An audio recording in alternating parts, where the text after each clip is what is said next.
vacances, une drôle de guerre de Michel Lédier. C'est l'histoire de deux jeunes enfants, Colette et Ernest. Ils vont chez leurs grands-parents en Normandie et ils n'imaginent pas qu'ils vont y passer les plus grandes vacances de leur vie. Chapitre 11. La fin de la drôle de guerre. L'automne s'écoula paisiblement à Grangeville, loin de l'attention internationale. La guerre roumaine dite n'avait toujours pas commencé sur le territoire français. Puis vint l'hiver particulièrement rude cette année-là.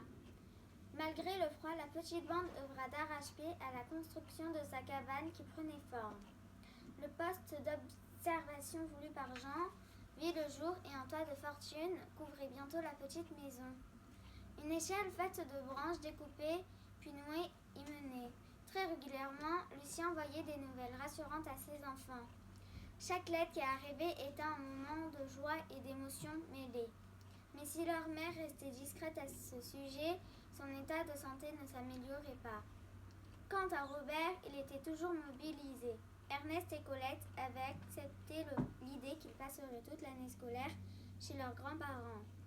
Heureusement, Jean, Fernand, Miguette et Gadou étaient présents dans leur quotidien et cette cabane construite dans ce lieu ignoré de tout constituait pour eux un véritable refuge. Au printemps, la guerre prit une tournure nouvelle. Un jour de mai 1940, les Robinson s'amusaient sur la plage quand se déroulait au-dessus de leur tête une bataille aérienne. Un Messerschmitt allemand attaquait un avion de chasse français. Ce dernier zigzaguait dans le ciel pour éviter les rafales de mitraillettes de son poursuivant. « Vas-y, défends-toi, descends-le » hurlaient les enfants au sol pour encourager l'aviateur tricolore. Mais la ténacité de l'Allemand finit par l'emporter. Une épaisse fumée noire s'échappa du cockpit et l'avion français piqua du nez pour aller s'abîmer en plein air. Les Robinson étaient choqués. Ils voyaient pour la première fois de leur vie un homme périr au combat. Quelques jours plus tard, le ciel à l'est de Grangeville s'embrasa dans la nuit. Ernest, Colette et leurs grands-parents observèrent terrifiés l'immense lueur rouge qui s'élevait au-dessus de l'horizon.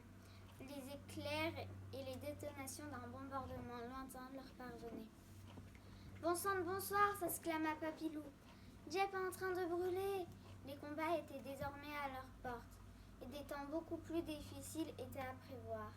C'était la fin de la première phase du conflit, communément appelée depuis la drôle de guerre. Mais en fait, la guerre ne faisait que commencer.